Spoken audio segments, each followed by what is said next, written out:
what's going on, everybody? My name is FunderGuy360, and today I'm going to be reacting to 3 terrifying true horror stories by Mr. Nightmare. Man, this guy's voice, man, like... I was at home alone playing Call of Duty between... His voice just makes it a lot scary. I got my pop with me. I got a nice blanket around me. Okay, so let's just keep watching the statements. 1 a.m. and 2 a.m. During this time, I got a phone call from a random phone number, and of course, the first thing I think of is that it's just somebody who's either prank calling me or just doesn't have the right number. After I hung up, a few seconds later, I received a phone call from the same number. When this happened, I'll admit I felt a little chill run down my spine, but since I was home alone, I was thinking that if this person was just prank calling me, I could say whatever I want until either I or the person hangs up. So I answered it. I said hello in a sort of annoyed voice, but there was no response. Instead, all I heard was something that still freaks me out. I heard what sounded like a cat hissing, but in a much deeper pitch. Of course, out of surprise, I became defensively hostile. I said into the phone, "Look, buddy, if you call this number again, I'll have my friend who's a police officer track this number and arrest you." But this didn't even faze whoever was on the other end of the phone. Instead, all I got in response was disturbing low-pitched laughter. My heart dropped. "Why are you calling?" I said. Then, this is what still gives me nightmares to this day.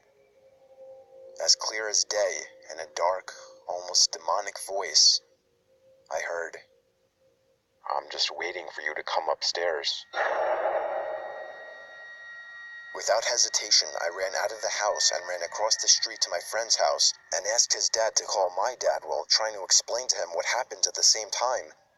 After he called my dad, my friend's dad called the police. They arrived in 5 minutes and found nothing upstairs, but they did find the back door open. That's creepy.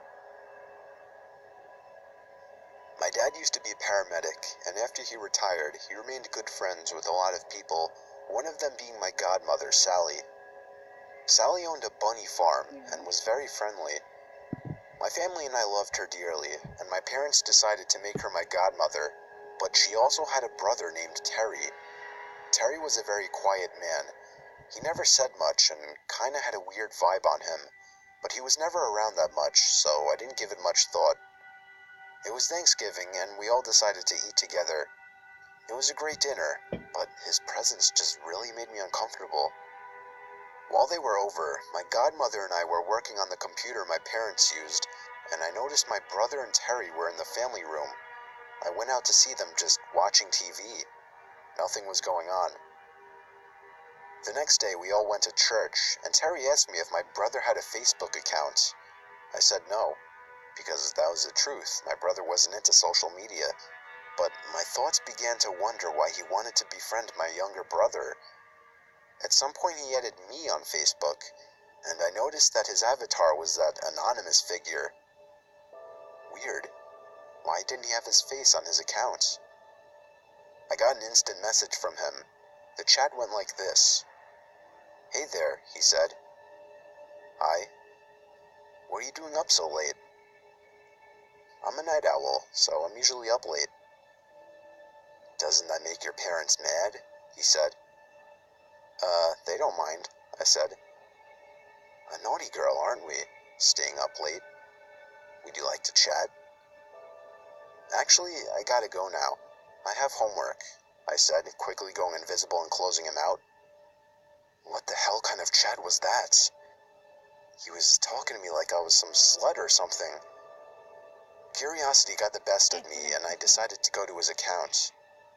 He didn't have his friends list blocked, so I was able to see all his friends. What I saw, and what I felt that night, will always haunt me. He had over 200 friends, and all of them were young men between the ages of 14 to 18. I was so sick, as I saw some of the boys were shirtless, in their boxers, or worse. It's not the fact that he's into men that freaked me out. No, I wouldn't care if he was gay. But this man was targeting young men. Terry was in his 40s. This is why he wanted to know if my brother had a Facebook account.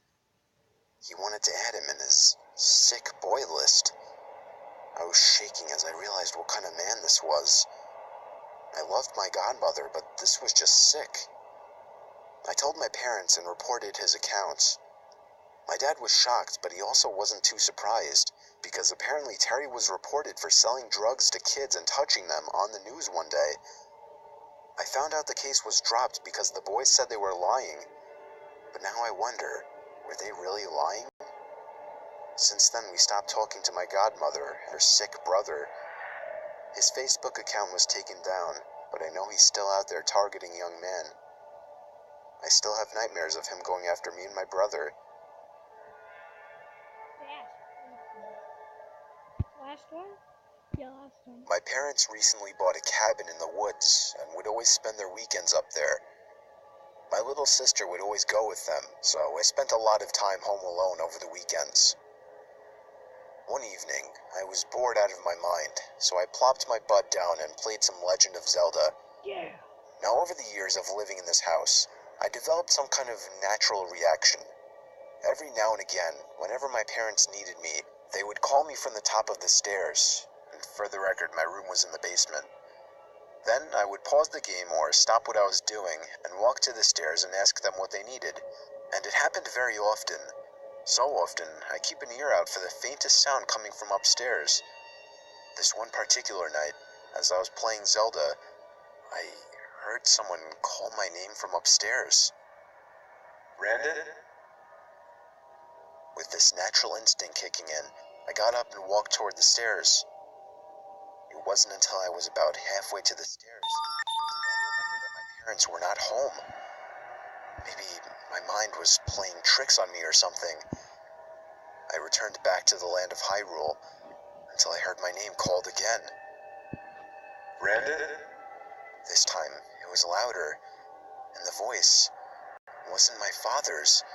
In fact, it wasn't anyone from my family's voice. Maybe a neighbor's? But I know my neighbors well, and I didn't recognize the voice. I bolted upstairs to investigate, shouting for a response. I got none. I looked out the window in our dining room area that gave me a good view of our street. I live in a house at the far end of a cul-de-sac, so we can see every house on the street. Right before the street opens into the big circle of asphalt, there was a dim streetlight illuminating the street. Standing directly under the light was a dark and shadowy figure. I tried to see if I could recognize him, but I couldn't, until I realized something about the man that made my blood freeze in horror. The man had no shadow, and I know that because he was directly under a light source. His shadow would be beneath him, but no. I looked in between the legs. No shadow whatsoever. Suddenly, the streetlight flickered for a split second, and the shadow man disappeared. I then ran frantically around the house, making sure every door and window was locked and secured. I then locked myself in a closet beneath the staircase and played Pokemon on my DS for the rest of the night.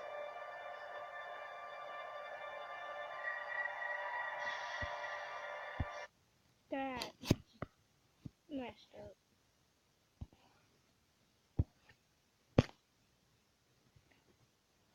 Okay, guys. Well, that was me reacting to 3 terrifying true horror stories. I actually didn't get this much scared. Yep, my favorite game, Legend of Zelda. I'm just so tired.